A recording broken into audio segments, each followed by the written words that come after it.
할렐루야. 우리 주님의 사랑과 은총이 이 시간 예배한 우리 모두 위에 충만하게 임하기를 주님의 이름으로 축원합니다. 여러분 어떻게 지난 한 주간 동안 평안하셨습니까? 더도 말고 덜도 말고 한가위만 같아라라는 말이 있죠.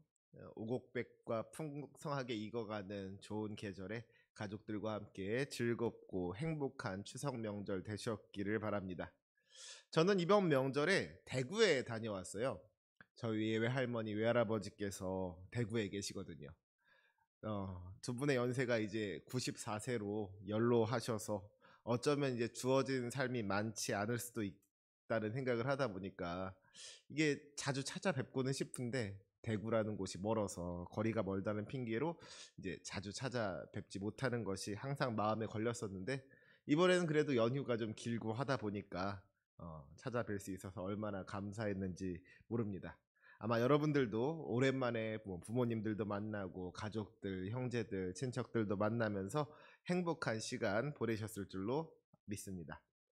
그런데 사실 그렇게 가족들끼리 모인다는 것이 즐겁고 행복한 시간만은 아니죠. 특히 오랜만에 친척들 만났는데 친척들로부터 좀 불편한 이야기를 들으면 마음이 무거운 경우가 있습니다. 결혼은 언제 할 거니? 취직 준비는 잘 되고 있니? 공부는 잘하고 있어? 물론 뭐 나쁜 뜻에서 하시는 말씀은 아니지만 이런저런 이야기를 듣다 보면 마음이 참 어렵더라는 것이죠. 게다가 혹시라도 대화 중에 뭐 정치 이야기라도 나온다거나 하면은 오랜만에 만나서는 얼굴을 붉히고 말싸움을 하게 되는 경우도 종종 있습니다. 참 안타까운 이야기죠. 그런데 여러분, 이처럼 사랑하는 가족들끼리 모여서도 때로는 마음이 맞지 않을 때가 있는데 우리가 이 세상을 살아가면서 이런저런 사람들과 어울려서 부대끼며 살아간다는 것이 얼마나 또 힘든 일이겠습니까? 특별히 요즘 인터넷 뉴스나 댓글들을 보면은 우리 사회가 얼마나 분열되어져 있는지 서로를 향한 미움과 분노가 가득한지를 알 수가 있습니다. 내 생각과 조금이라도 다르면 다 틀렸다고 이야기를 하고요. 상대를 쉽게 미워하는 그런 세상이란 말이에요. 만약에 조금이라도 누가 나에게 손해를 끼친다고 한다면, 그래서 내가 조금이라도 피해를 본다면 그것을 절대로 용납하지 않고 어떻게든지 갚아주려고 하는 것이 이 세상의 모습입니다.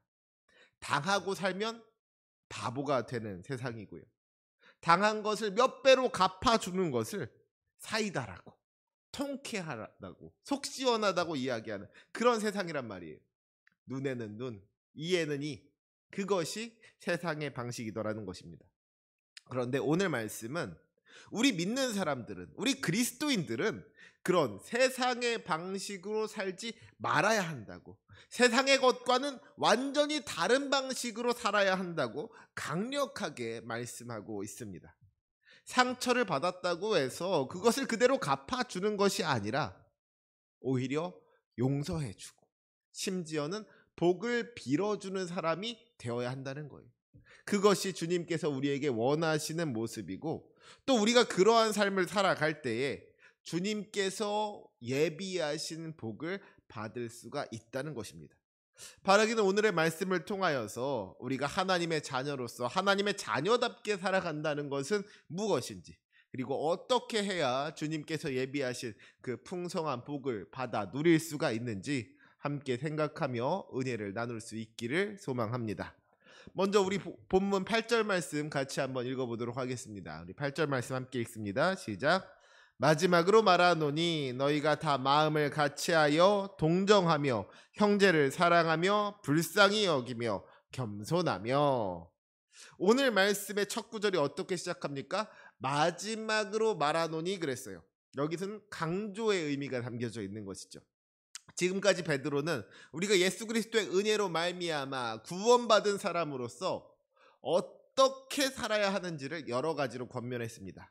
주님께 소망을 두고 모든 행실에 거룩한 자가 되며 우리 육체의 정욕을 제어하고 순종하는 삶을 살아가라고 했어요. 이러한 권면들 하나하나가 중요하지 않은 것이 없을 겁니다. 하지만 지금 베드로는 그 모든 권면들의 끝에 가장 중요한 말을 덧붙이고 있는 거예요. 마지막으로 말하노니, 이제 아주 중요한 것을 말할 것이니 집중하라는 것이죠. 이제 정말로 우리가 주의 깊게 들어야 할 말이 시작되는 것입니다. 그것이 무엇이냐? 베드로는 먼저 우리가 예수님께 속한 사람으로서, 예수님을 믿는 사람으로서 어떠한 마음을 품고 살아가야 하는지, 우리가 가져야 할 우리의 어떤 내면적인 모습에 대해서 5가지로 이야기합니다. 그 첫째로 마음을 같이하여 그랬어요. 우리가 한 마음을 품어야 한다는 것이죠. 우리는 저마다 다 서로 다른 마음을 갖고 살아갑니다. 똑같은 것을 바라보면서도, 똑같은 상황 속에 있으면서도 바라보는 것이 다르고 생각하는 것이 다르고 느끼는 것이 다르더라는 거예요. 그런데 그렇게 다른 마음을 하나로 모아야 한다는 것입니다. 이것은 우리가 자기의 생각을 가지고 판단하고 자기의 마음대로 행동하는 것이 아니라 예수 그리스도의 마음을 품고 하나님의 뜻대로 생각하고 판단할 줄 알아야 한다는 것을 의미하는 것이죠. 이것은 마치 오케스트라와 같은 거예요. 오케스트라에는 여러 가지 악기들이 있죠. 바이올린, 첼로, 트럼펫, 팀파니, 서로 다른 소리를 내는 여러 가지 악기들이 있단 말이에요. 만약에 이 많은 악기들이 각자 자기가 내고 싶은 소리를 자기 멋대로 낸다면 그것은 아마도 끔찍한 소음이 될 겁니다. 불협화음이 될 거예요. 하지만 이 모든 악기들이 한 명의 지휘자를 따라서 하나의 음악을 연주할 때에 그 모든 소리들이 모여서 아름다운 하모니를 이루고 아름다운 음악을 만들어내는 것 아니겠습니까? 우리들도 마찬가지라는 거예요. 우리 성도들이 저마다 다른 생각을 가지고 살아가지만 그럼에도 불구하고 모두가 자기 생각을 내려놓고 주님의 마음을 품을 때에, 우리가 한 마음을 품을 때에 우리를 통하여 주님의 영광이 나타나게 되는 줄로 믿습니다. 그렇게 예수님의 마음을 품고 살아가는 공동체가 바로 교회인 거예요.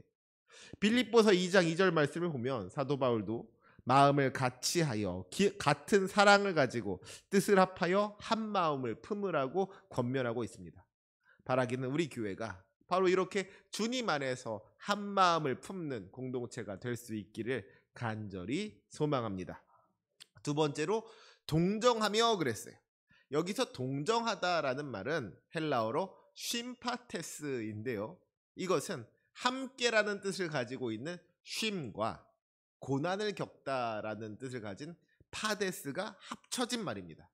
그러니까 동정한다는 것은요, 다른 사람의 아픔을 머리로만 이해하는 것이 아니라 그 고난을 함께 겪는 것을 의미하는 것이죠. 다른 사람의 아픔을 나의 아픔으로 함께 느끼는 것을 의미하는 거예요. 로마서 12장 15절 말씀에도 보면 즐거워하는 자들과 함께 즐거워하고 우는 자들과 함께 울라고 하지 않았습니까? 누군가 기쁜 일이 있을 때에는 정말 진심으로 함께 기뻐해 줄 수 있어야겠지만 또 누군가 슬픈 일을 당했을 때는 그 곁에서 함께 울어주는 것이, 그것이 예수님의 마음을 품은 우리들의 모습이 되어야 할 줄로 믿습니다. 예수님께서 그리하셨던 것과 같이 우리 주변에 아파하는 이웃들의 자리에 기꺼이 내려가서 그들의 손을 잡아줄 수 있는, 그들을 위로해 줄 수 있는 저와 여러분이 되시기를 주님의 이름으로 부탁드립니다. 세 번째로 형제를 사랑하며 그랬어요. 우리는 예수 그리스도의 피로 맺어진 영적인 가족입니다. 지금 옆에 앉아 계신 분들이 여러분의 형제이고 자매인 거예요. 한 분 하나님을 아버지로 모시는 한 형제이고 자매이다 하는 것이죠. 그렇기에 세상의 어떤 관계보다도 더 깊고도 진한 사랑으로 서로를 아끼고 사랑해야 하는 책임이 우리들에게 있는 줄로 믿습니다. 때로는 서로의 허물이 보이고 마음에 들지 않는 모습이 보인다고 할지라도 그 허물을 들추어내는 것이 아니라 오히려 사랑으로 덮어줄 줄 알아야 한다는 거예요. 주님께서 우리를 사랑하신 것처럼 우리도 서로를 사랑하는 사랑의 공동체가 되어야 할 줄로 믿습니다. 네 번째로 불쌍히 여기며 그랬어요. 이것은 동정하는 마음에서 한 걸음 더 나아간 것으로서 연약한 사람들, 고통받는 사람들을 향한 깊은 긍휼의 마음을 의미하는 것입니다. 예수님께서 무리를 보시고 그들이 목자 없는 양과 같이 고생하며 기진한 것으로 인하여 불쌍히 여기셨다 그랬어요. 연약한 사람들, 소외된 사람들, 고통받는 사람들을 외면하지 아니하고 그들을 불쌍히 여겨서 돕고자 하는 것이 구원받은 성도들의 마땅한 마음이라는 것이죠. 우리 안에 이러한 마음이 있어야지 우리가 또 상처받은 사람들, 죽어가는 영혼들을 구원해낼 수가 있는 줄로 믿습니다. 마지막으로 겸손하며 그랬어요. 겸손은 나 자신을 낮추고 다른 사람을 나보다 낮게 여기는, 다른 사람을 높여주는 그런 마음인 것이죠. 이것은 앞에서 말한 네 가지 마음들, 마음을 같이하여 동정하며 형제를 사랑하며 불쌍히 여기는 것을 가능하게 하는, 어떻게 보면 가장 근본적인 마음인 겁니다. 겸손하지 않으면 마음을 같이 할 수 없는 거예요. 네가 내 마음을 따라야 한다고, 네 마음을 꺾고 내 마음에 맞춰야 한다고 그러겠지요. 겸손하지 않으면 동정하거나 연약한 자를 동정하거나 불쌍히 여길 수가 없는 겁니다. 오히려 무시하게 되고 그들을 외면하게 되는 것이죠. 겸손하지 않은 사람은 형제를 사랑할 수가 없는 거예요. 그렇기 때문에 이 겸손의 마음이 얼마나 중요한 것인지 모릅니다. 우리 예수님은 겸손의 왕으로 오셨어요. 우리를 너무나도 사랑하셔서 우리를 구원하시려고 하늘 보좌를 버리시고 가장 낮은 곳으로 오신 분이 우리 주님이신 줄로 믿습니다. 그렇기에 우리도 그 겸손을 배워야 하는 줄로 믿습니다. 내가 가진 지식, 내가 가진 능력, 내가 가진 경험과 내가 소유한 것들을 자꾸만 내세우고 자랑하는 것이 아니라 그 모든 것들을 다 배설물로 여기고 오직 하나님의 은혜만을 자랑하면서 낮은 자리로, 섬김의 자리로 나아갈 때 우리를 통하여서 하나님의 그 귀한 은혜가 나타나게 되는 줄로 믿습니다.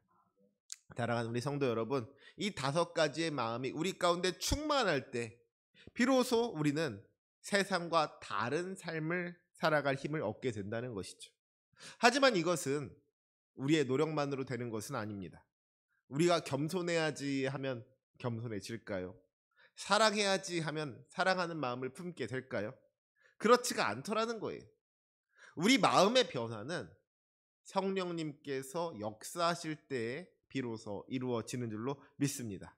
우리가 날마다 십자가 앞에 나아가서 나를 죽이고 성령님의 도우심을 구할 때에 성령의 충만한 능력으로 말미암아 우리가 주님의 마음을 품을 수가 있더라는 것이죠.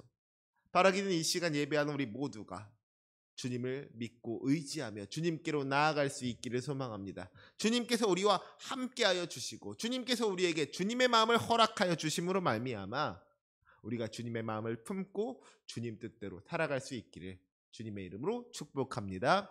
아멘. 이제 8절 말씀은 이처럼 우리가 어떤 마음으로 살아가야 하는가, 우리의 내적인 부분에 집중했습니다. 그런데 그렇게 내면이 변화됐으면 어떻게 해야 돼요? 내면이 변화됐으면 그 변화가 외적으로 나타나야 하는 것이죠. 우리의 마음이 변하고 생각이 변하였으면 그 변화가 행동으로 나타나고 삶으로 나타나야 한다는 겁니다. 그래서 9절 말씀은 우리 성도들이 어떻게 변화된 삶으로 살아가야 하는지에 대해서 알려주고 있습니다. 우리 9절 말씀 같이 한번 읽어볼까요? 시작. 악을 악으로 욕을 욕으로 갚지 말고 도리어 복을 빌라. 이를 위하여 너희가 부르심을 받았으니 이는 복을 이어받게 하려 하심이라. 아멘. 여러분, 이 말씀이 얼마나 놀라운 말씀인지 모릅니다. 여러분, 세상의 이치는 어떤 거예요? 당했으면 당한 대로 갚아줘야 하는 겁니다. 아니, 당한 것보다 더 크게 갑절로 갚아줘야 되는 거예요. 어떤 사람이 내 눈에서 눈물 나게 했으면 그 사람의 눈에서는 피눈물이 나야지, 그래야지 직성이 풀린다는 것이죠. 하지만 성경은 정반대로 이야기하는 거예요. 악을 악으로 갚지 말고 욕을 욕으로 갚지 말라는 것이죠. 심지어는 거기에 그치는 것이 아니라 도리어 복을 빌어주라고 했어요. 이것이 어떻게 가능하겠습니까? 나를 괴롭힌 사람, 나를 아프게 한 사람, 나에게 악을 행하고 나를 욕하는 그 사람을 참아주고 용서할 뿐만 아니라 심지어 복을 빌어준다는 것이 어떻게 가능하겠어요? 이것은 사실 인간적인 마음으로는 불가능한 일인 것이죠. 하지만 우리는 이것이 하나님의 명령이라는 것을 기억해야만 합니다. 이를 위하여 너희가 부르심을 받았다 그랬어요. 악을 악으로 욕을 욕으로 갚지 말고 도리어 복을 빌어주는 것이, 이것이 주님께서 우리를 부르신 이유이고 주님께서 우리에게 맡겨주신 사명이라는 것이죠. 마태복음 5장 44절과 45절 말씀을 보면 예수님께서 분명하게 말씀하십니다. 나는 너희에게 이르노니 너희 원수를 사랑하며 너희를 박해하는 자를 위하여 기도하라. 이같이 한즉 하늘에 계신 너희 아버지의 아들이 되리니. 우리가 원수를 사랑하며 우리를 박해하는 자를 위하여 기도할 때 우리가 하나님의 아들이 되는 복을 누릴 수가 있다는 거예요. 여러분, 이 말씀을 뒤집어서 생각하면 무슨 말이 됩니까? 만약에 우리가 원수를 미워하고 박해하는 자를 저주하는 인생을 살아가게 된다면 그런 사람은 결코 하나님의 아들이 될 수가 없다는 거예요. 그것은 하나님의 자녀로서 마땅하지 않은 모습이라는 것입니다. 이를 위하여 너희가 부르심을 받았다 그랬어요. 하나님의 자녀라는 우리의 정체성이 바로 원수를 용서하고 복을 빌어주는 자로 살아가는 것으로부터 나온다고 하는 것이죠. 여러분, 그러면 우리가 어떻게 그러한 삶을 살아갈 수가 있겠습니까? 주님께서는 왜 우리에게 이처럼 어려운 사명을 맡겨주셨습니까? 그것은 사실 우리가 바로 그런 사랑을 받은 사람들이기 때문인 것입니다. 사실 우리는 하나님 앞에 죄인이었죠. 하나님을 대적하던 원수와 같은 자들이었습니다. 그런데 그런 우리를 주님께서는 용서하시고 구원해 주신 거예요. 우리에게 저주와 심판을 쏟아 부으신 것이 아니라 오히려 그 아들을 이 땅에 보내시고 죽기까지 사랑하셨다는 것이죠. 주님께서 우리의 악을 악으로 갚지 않으시고 우리에게 복을 주셨다는 것입니다. 우리는 그 은혜로 말미암아 살아가는 사람들인 거예요. 그렇기 때문에 우리가 예수님을 믿는다면, 우리가 정말로 예수님께 속하여 살아가는 사람들이라면 우리 역시도 예수님처럼 예수님을 닮아가는 삶을 살아야 하는 줄로 믿습니다. 예수님께서 그러하셨던 것처럼 악을 악으로 갚는 것이 아니라 오히려 복을 빌어주는 삶을 살아야 한다는 거예요. 이처럼 우리가 용서하고 사랑하는 삶을 살아갈 때 우리는 세 가지를 기억해야만 합니다. 첫 번째로, 그 사람 역시, 우리를 괴롭히고 우리를 힘들게 하는 그 사람 역시도 주님의 긍휼이 필요한 연약한 죄인이라는 것을 기억해야 한다는 것이죠. 그 사람에게도 주님이 필요하다는 것, 그 사람에게도 주님의 은혜가 필요하고 주님의 용서가 필요하고 주님의 구원이 필요한 사람이라는 것을 우리가 기억해야 한다는 거예요. 두 번째로, 그 사람이 혹시 죄를 지었다고 할지라도 그를 심판하실 분은 내가 아니라 오직 하나님 한 분밖에 없다는 것을 우리가 기억해야 할 줄로 믿습니다. 내가 그 사람을 심판하려고 하면 나 역시도 죄를 짓게 되는 거예요. 모든 심판, 모든 판단은 다 우리 주님께 맡겨드리고 주님께서 하실 일, 주님께서 하시도록 내어드리고 우리는 우리가 해야 할 일을 해야 한다는 것이죠.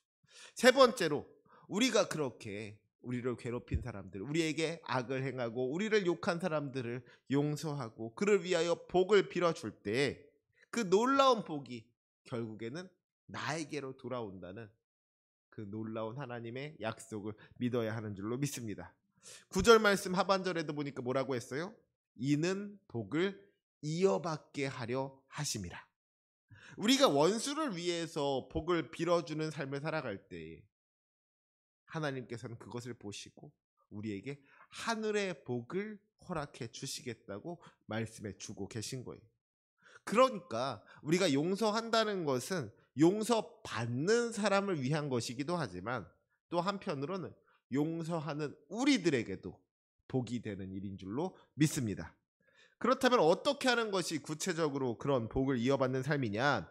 베드로는 시편 34편의 말씀을 인용하면서 그 구체적인 방법에 대해서 설명합니다. 우리 10절과 11절 말씀, 10절 말씀, 11절 말씀 함께 읽겠습니다. 시작.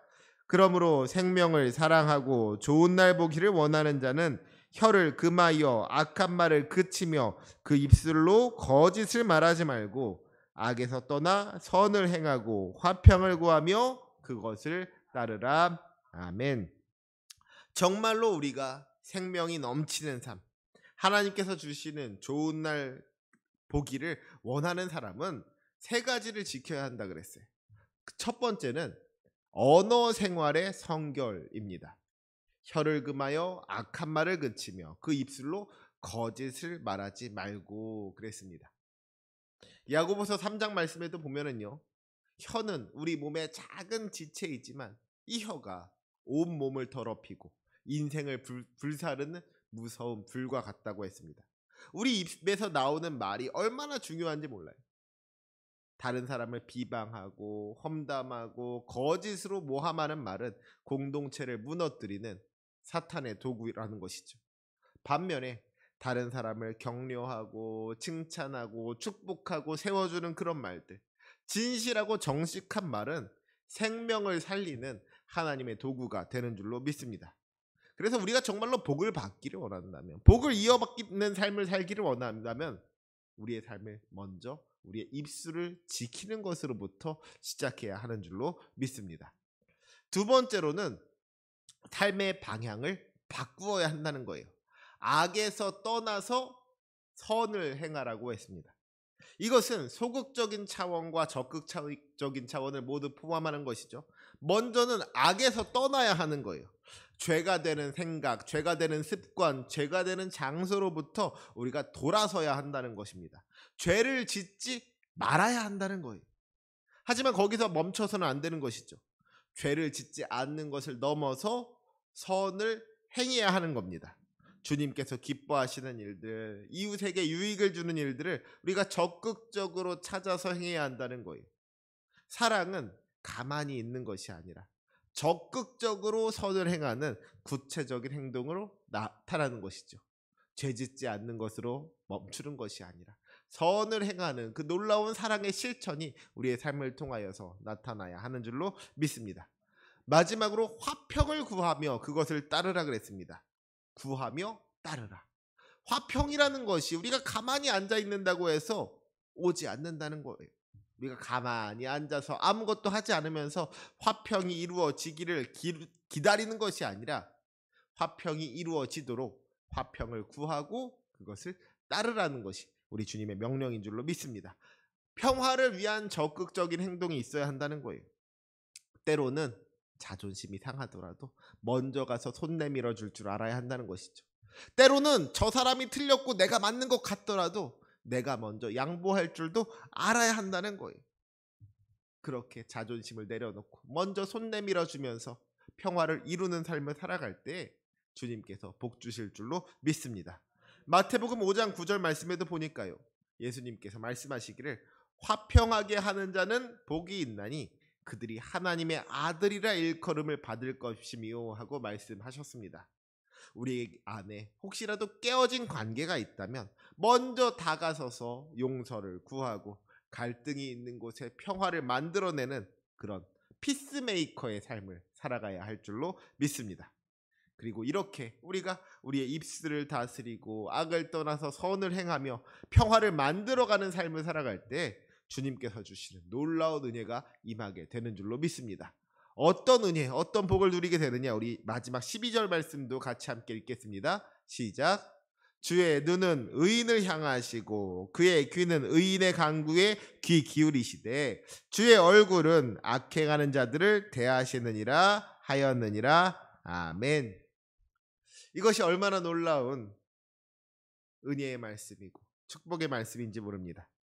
우리가 세상의 방식이 아니라 하나님의 방식을 따라서 살아갈 때 주님의 눈이 우리를 향하시고 주님께서 우리에게 귀 기울여 주신다는 거예요. 주님께서 우리를 지켜보시고 주님께서 우리를 바라보시고 주님께서 우리의 그 작은 신음에도 응답해 주신다는 것이죠. 세상은 이런 우리들의 모습을 바보 같다고, 어리석다고, 왜 그렇게 손해만 보고 사느냐고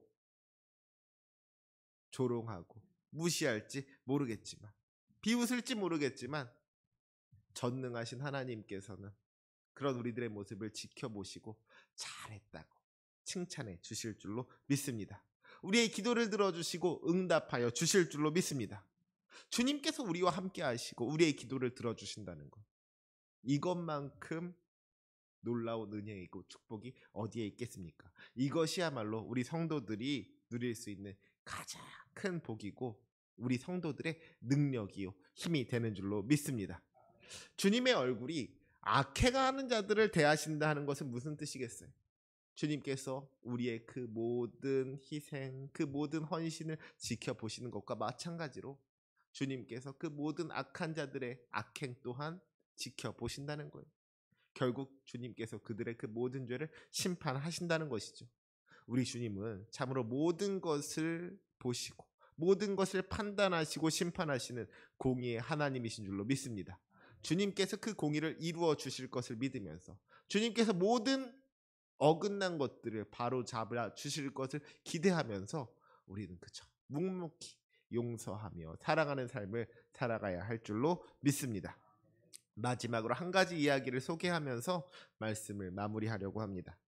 지금으로부터 10년 전인 2015년 6월 17일에 미국 사우스 캐롤라이나주 찰스턴에 있는 임마누엘 아프리칸 감리교회에서 있었던 일이, 그 교회에서 성경 공부가 한창일 때 백인 우월주의에 빠진 21살 청년 딜런 루프가 교회에 들어가서 총기를 난사했습니다.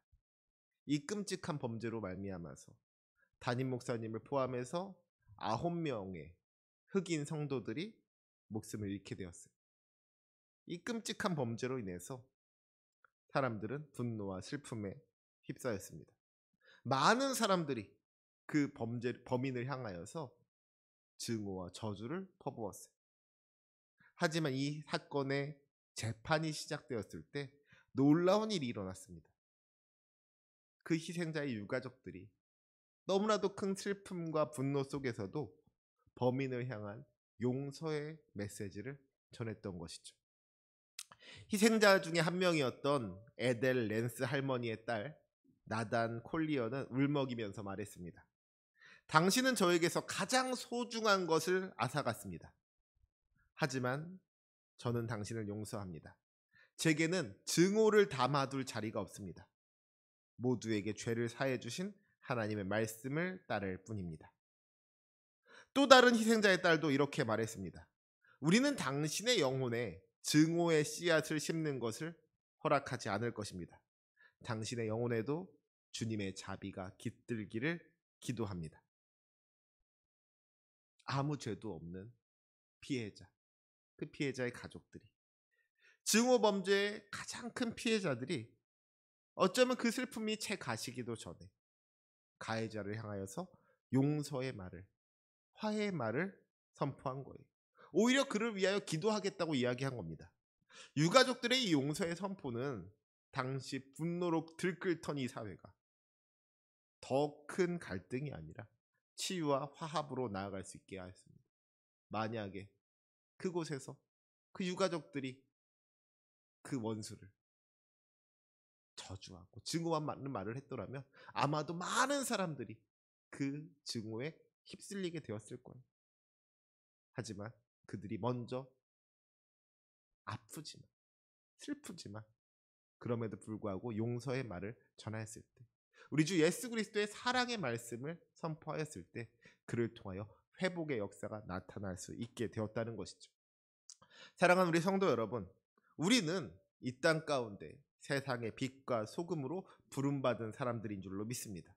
주님께서 우리를 택하여 주시고 주님의 자녀 삼아 주셨다는 것은 이제 우리가 더 이상 세상과 똑같은 방식으로 살아가는 것이 아니라 주님을 따라서 주님의 자녀다운 모습으로 살아갈 수 있도록 기대하는 것이 있다는 거예요. 우리가 세상에 소망을 주는 존재로 살아가야 한다는 것입니다. 바라기는 우리가 주님의 마음을 품을 수 있기를 원합니다. 마음을 같이하여서 동정하며 형제를 사랑하며 불쌍히 여기며 겸손할 수 있기를 원합니다. 그리고 그 마음이 행동으로 나타날 수 있기를 원합니다. 예수님처럼, 정말 우리 예수님처럼 악으로 악을 갚는 것이 아니라 원수까지도 사랑하며 도리어 복을 빌어줄 수 있는 그런 삶을 살아야 한다는 것이죠.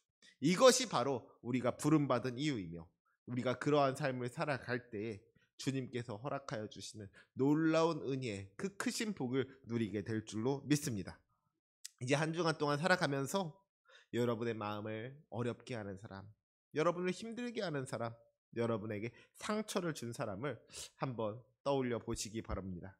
그리고 세상의 방식대로 미워하고 갚아주고 싶은 마음이 들 때에 오늘 주신 말씀을 기억하시기 바랍니다.